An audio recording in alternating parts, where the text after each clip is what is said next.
What's going on, guys? Welcome to today's video, and I thought we would talk about something that every Jeep owner has felt, experienced, or at least read about in the Jeep world.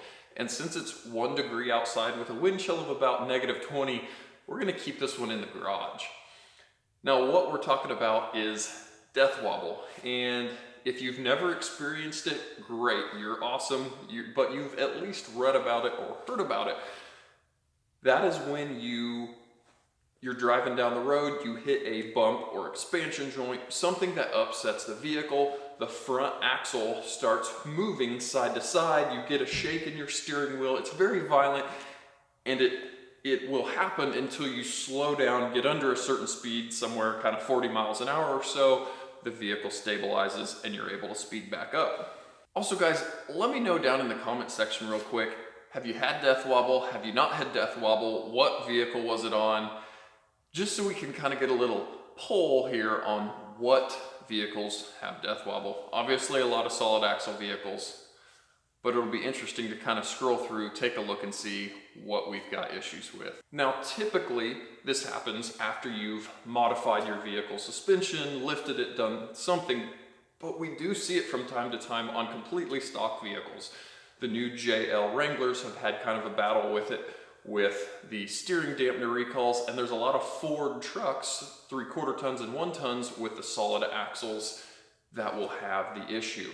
Now, primarily this happens with a solid axle vehicle, not an independent suspension vehicle, but it still can happen. But regardless, I'm going to at least give my thought and process on how I diagnose this in the dealership setting. I've now been working on Jeeps for 13 years in that dealership setting, and over time we of course have had vehicles come in with death wobble and kind of how we go about addressing, fixing, diagnosing it. So we're going to have 3 main factors typically that will cause death wobble.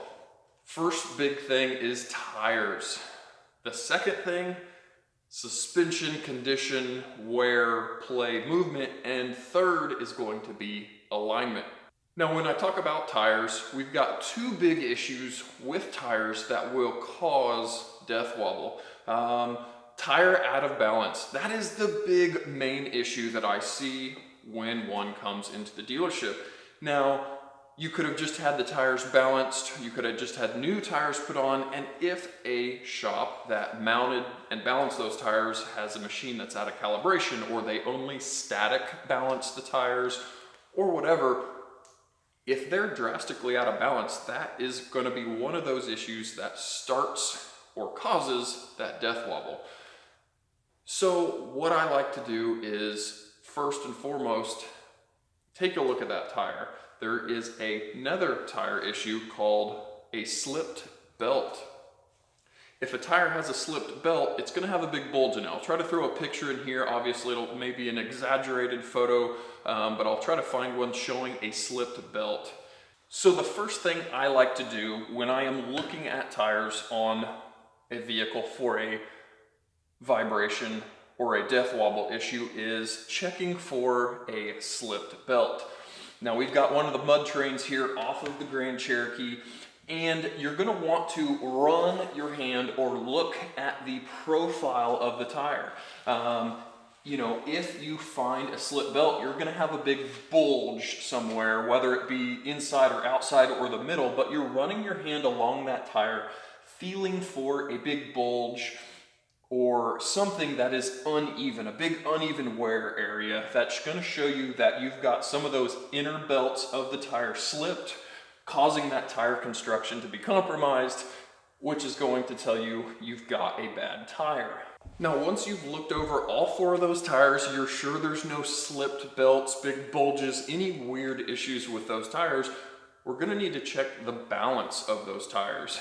Now, big off-road tires, a lot of times, depending on the wheel design, they're going to be really hard to dynamic balance. Now, dynamic balancing is when you've got weights on the inside and the outside of the wheel. That's the best way to balance a wheel and tire. If you're unable to do that and you've got what would be the outside weights really towards the middle, or if they're stick-on weights, that's a little less ideal, but sometimes it has to be done. A lot of times, if that tire is incorrectly balanced, we can get the start of death wobble. So make sure whoever you've got balancing your tires has a nice calibrated, up-to-date machine, and make sure those tires are as balanced and true as they can be. I have fixed many, many death wobble issues without doing any suspension or alignment repairs by just correcting a bad tire or a out of balance tire. Take for instance the WJ here.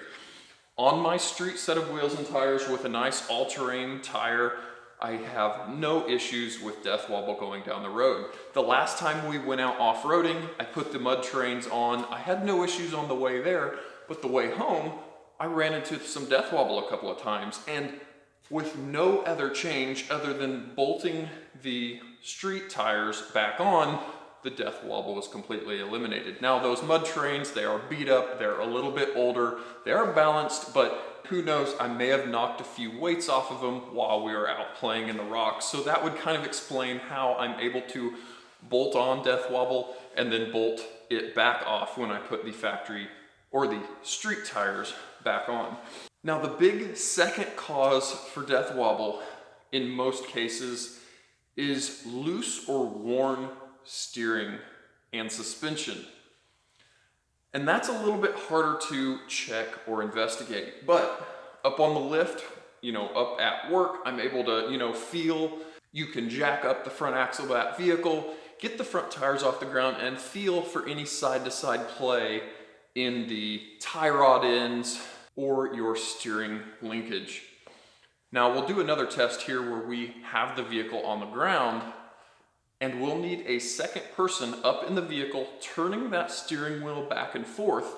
And what we're looking for, we're putting our hands on all of the steering components, suspension components, and as the person is turning back and forth, that's putting load on that front suspension and steering, so we can hopefully better feel if we've got any loose or worn parts. Because if we've got anything loose, steering related or suspension related in that front end, you hit the bump, and those tires are going to find or play off of any worn parts and start that death wobble. So we need to make sure everything is as tight as possible. So let's jump under the Jeep. I'll have somebody up in the vehicle turning the wheel back and forth. Now you don't need the vehicle on and running. You can typically do it with the vehicle off, but we want to do a slow motion back and forth while we're laying under it so we can feel all the tie rod ends and make sure everything is as tight as it needs to be. So let's jump under there and do that and make sure this Jeep is tight. All right, so now that we're underneath the front of the vehicle, we've got someone inside turning that wheel back and forth. We are putting our hands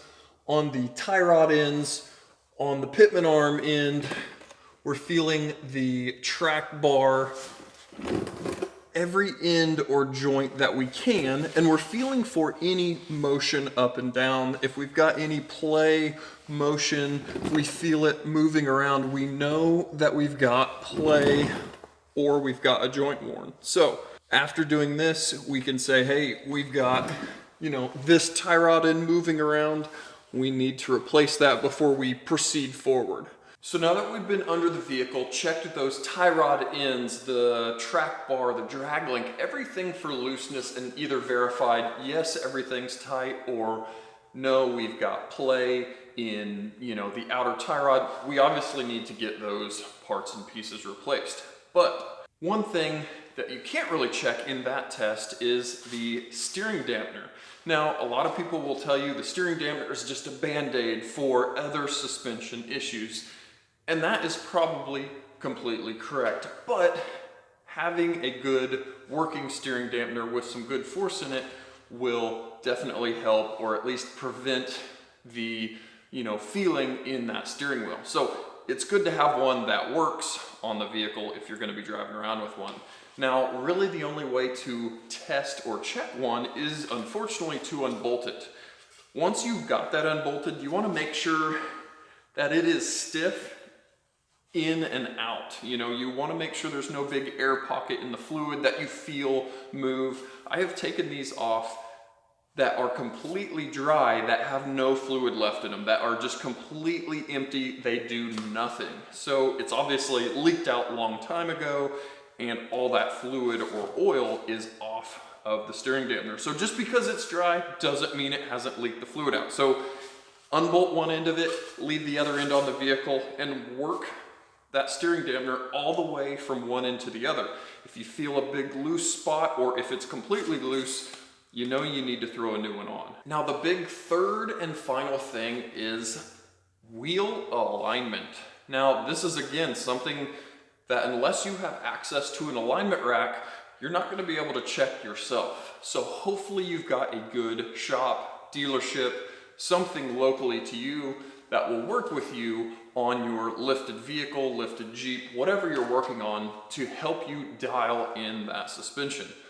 Now, a lot of alignment shops will put the vehicle on the alignment rack and say, yep, everything's green or in spec, take it back off and tell you it's good.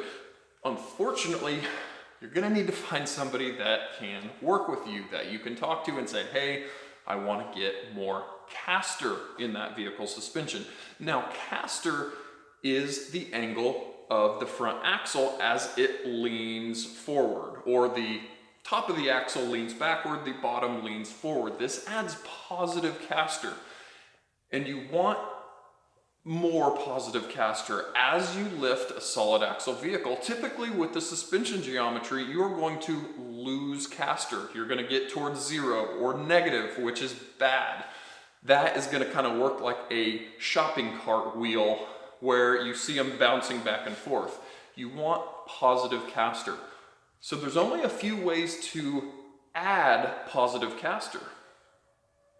On a JK Wrangler, the factory Mopar lift had you add caster eccentrics on your front lower control arms, but you had to trim the front axle brackets out, and that requires a cutoff wheel and an air hammer to knock those pieces out to be able to add those eccentric cam bolts to your front suspension. So that's one way to add length, because basically what we're trying to do is make that lower front control arm longer to push the bottom of the front axle forward, which adds caster.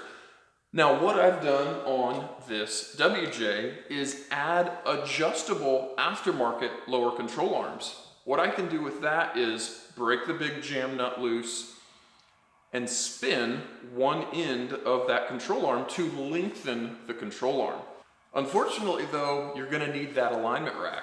At work, I'm able to put this up on the alignment rack, check the alignment and see, okay, I've got 4 degrees of caster, and know that I want to get towards a 6 or a 7 or whatever you're looking for in that application, and know I need to extend the lower control arms both equally to push that axle forward and make more caster. I then have to put it back on the alignment rack, check the caster, do it all over again until I get to that number I want to be at. But most aftermarket lift kits do not address caster, and that's where you run into issues. You put a nice 2-inch, 3-inch, 4-inch lift on that vehicle and you haven't addressed caster, you're gonna have issues. Typically, we're only working with the Mopar lifts, which on the older JK Wranglers, like I said, we added those lower eccentric caster bolts to the front control arms. On the new JL Wranglers, Mopar includes longer front lower control arms, which does the same thing, lengthens that front lower control arm and pushes the axle forward, in turn increasing caster. So there's a few ways to go about it.